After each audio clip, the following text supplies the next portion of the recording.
Hey guys, it's Melanie. Happy Wednesday. So today I'm going to do the blush tag. I recently saw Lip Gloss Leslie do this video, and I would say I love blush almost as much as I love eyeshadow. Eyeshadow is definitely a top favorite for me, but blush is certainly a close second. I feel like when I put on blush, it just finishes my look and just makes me come back to life. Putting on foundation can certainly mute out any natural rosiness that you have in your cheeks. And so it's important to me to bring some of that life back into my cheeks after I erase all of it.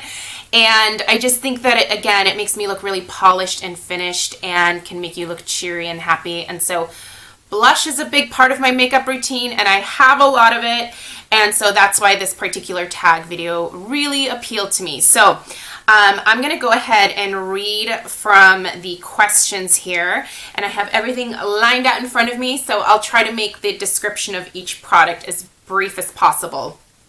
And we're going to start with best packaging.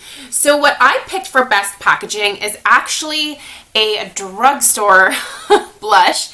And I really like the packaging of these Milani blushes, specifically the powder blushes that have the rose design on them. What I really like about this is that, so this is a really hard feeling like plastic acrylic type container. And you can see the actual blush through like the top of it. The design on it is beautiful, and I like the gold accents. And I find it really easy when I'm looking through my blush stash to find the color that I'm looking for with this particular brand. So for me, I feel like this is just a beautiful like package design, and the blush itself is beautifully presented within there with the rose design on it, and it's just a win for me. I think it's really great. Plus, these are super affordable. Okay, the Prettiest Color. Okay, this unfortunately is now discontinued, and I don't know why Lorac did this, but my favorite blush of all time is the Lorac blush in the color Rose. And this color right here is my perfect pretty color for every day. I think this is actually my last backup of it, and it makes me so sad that I wasn't able to get my hands on more before they completely did away with it. But this is beautiful, you guys. I have yet to find something that mimics this exactly. The pigmentation, the rosy tone of it. I don't have anything else quite like this in my collection, but it's just beautiful, and it honestly looks just the prettiest on me. Love that. Most Pigmented. I actually think that the Becca blushes are some of the most pigmented blushes that I own. You just need so little. I think I own 3 or 4 of these. This right here is Songbird, and it's beautiful, but I need so little. If I like swirl my brush around in this the way that I do with some of my other blushes here, oh man, I would look like a clown so quickly. But because of that, these would last someone a lifetime essentially. So if you only really want one really beautiful kind of higher end blush and you find a great neutral shade that you would want to wear every single day, this is perfect. The pigmentation is insane. Okay, everyday blush. I think the best everyday blush is Exposed from Tarte. Now, I only have this in like palette form here, so this is Exposed right here. It's a beautiful mauve shade that I feel like so many people can pull off, and it's talked about quite a bit because it is so neutral and just pretty. The formula of the Amazonian clay blushes is great because if you have oily skin, your face doesn't eat the blush. It stays put throughout the entire day, and the color itself, if you're anywhere from really fair to even like a tan skin tone, this just looks so pretty and just super natural. So that's my pick there.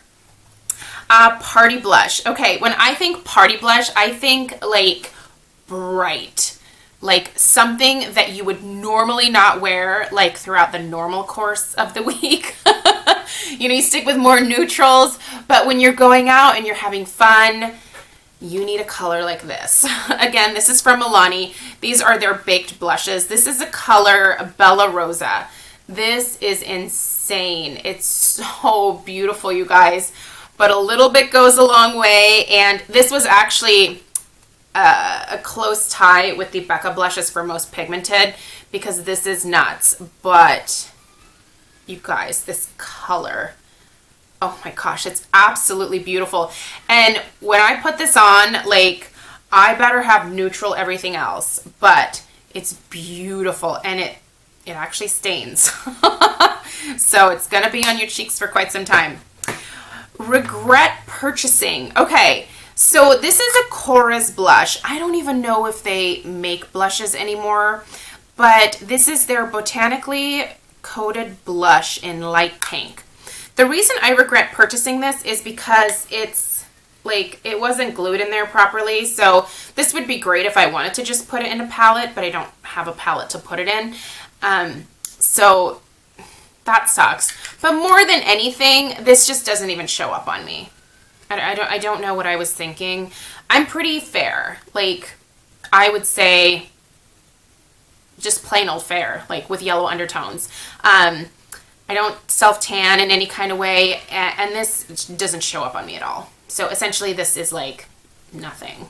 So I just don't reach for it. I honestly don't know why I keep it around.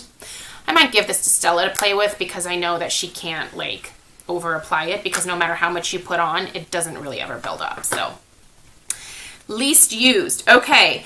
Least used for me are my Bare Minerals blushes, just in general, at least the loose powder ones. Now, Bare Minerals is starting to come out with more and more pressed products like eyeshadows and blushes, because I think they've sort of realized that dealing with stuff like this is messy and it's more time consuming than just opening up like a palette like this and dipping in and just being done with it. Like with these loose blushes, I mean, you have to contend with a lot of the product spilling out of the little like sifter, and then, I mean, this is like, there's so much product that came out of that sifter. Oh God, yeah, see, and then this happens. It gets everywhere. I have some beautiful colors, like this one here is, what is this called? It's called Fruit Cocktail. Sorry, I have to close this because it's about to get everywhere. And this is why. It's messy. And even though I love the colors and I love the formulation and the way they wear on my cheeks and all of that stuff, it's messy. So, for example, it is now all over this sleep palette. And all of the other blushes sitting in front of me. Okay, so there's that. Most used, would never let go of. Probably my Hourglass blushes. These are beautiful, you guys. I love these blushes. I love them because they give me a glow without being shimmery, and they look so natural and beautiful on. Like, they're not perfectly matte. They are this beautiful satin finish that, like, when you have oily skin, like, and you want to participate in that glowy cheek trend, really the only way to do it is with a satin blush, because if you use anything that has like an excessive amount of shimmer or glitter in it, it accentuates your pores like nothing else. And I happen to have really enlarged pores on my cheeks. And then like the glitters will settle into your pore. It's just a hot mess. But this, I can have beautiful glowy cheeks with this. I love these blushes. Favorite blush brand. I'm going to have to go with Tarte, because they have an insane range of colors. They wear extremely well on my oily skin. Their satin and matte finishes are beautiful on my skin. I find them to be pretty affordable, especially if you are purchasing them in these palettes. For example, this is the Tarteist blush palette that I just recently reviewed. They're always coming out with palettes. They include a lot of their blushes even with their eyeshadow palettes, and they're always really pretty and neutral and natural, and I really like these a lot. And like I said, they wear extremely well on my skin, so that is important to me. greatest blush discovery of the last year. And for me, that was the Too Faced Love Flush Blushes, because much like the Tarte blushes, these Too Faced ones stay put on my oily skin. They don't fade. This is my favorite color by far. This is Your Love is King. It's a beautiful, deeper mauve purple type shade. So pretty in the fall, so pretty in the winter. I love this color so much. And the formula is amazing because, like I said, it just wears really well for me. Most practical. So what I took away from this is like the blush that is, you know, affordable, good to wear year round, good to wear with any eye look, any lip look, like just a good neutral, like everyday kind of practical blush. And the Milani Luminoso is that for me. It's a peachy shade that I think looks good on pretty much everybody. It's easy to build it up if you have a deeper skin tone, and it's just pretty. And like I said, it goes with anything. And it's cheap. Should I say affordable? It's affordable. You can easily find this at the drugstore, and I've loved this for a very long time. And if I ever run out of it, I would immediately repurchase this because, like I said, it's just, you just reach for it and it's done. Like, you're just good to go. Least practical. Okay. Least practical for me are these super crazy bright shades that I have in my collection. This one here is the Delizioso Pink from Milani. You guys are seeing a lot of Milani here. I would say in terms of drugstore blushes, Milani are probably some of my favorites. But anything crazy bright like this is like a Barbie pink. Not super practical, especially for someone like me who is a mom in her, oh my God, I have to say late 30s now because I'm 37. You know, like there's not a whole lot of times where I can wear something like this and not look silly. So, but I do still love bright colors like this because I think these are just absolutely beautiful shades. Like these two are so pretty, but I gotta be careful that I don't look like the crazy mom dropping off Stella at daycare or preschool, showing up with something like this on my cheeks. Gotta be careful. The most expensive blushes that I own are the Hourglass blushes. They're expensive. This palette was expensive. I want to say this was $54 for 3 of these blushes, and they're not even full size, but they are worth every penny. And if they ever come out with another blush palette, or I run out of any of these 3 colors, I will immediately replace them. I love those blushes so much. And then least expensive in my collection are these Jordana blushes, and these are great. I think they're $2.99. They're so inexpensive. I can honestly not remember where I bought these from. I wish I could. Jordana is sold at, what do you call that place? Walgreens, but they never have the blushes there. They have like some lip stuff and like the eye crayons and eyeliners and mascaras, but they don't have like the extended Jordana line. So I ordered this online somewhere, but for the life of me, I can't remember. I'm sure you can Google it and find it, but great for the price, super inexpensive. This is the color Tawny Beige. These are wonderful for a drugstore product. I don't reach for them super often, and I'm getting ready to do a blush purge video, and these might actually go. But if you are on a tight budget or you're just starting out with makeup because you're a little bit younger, these would be a great place for you to start. And that's it.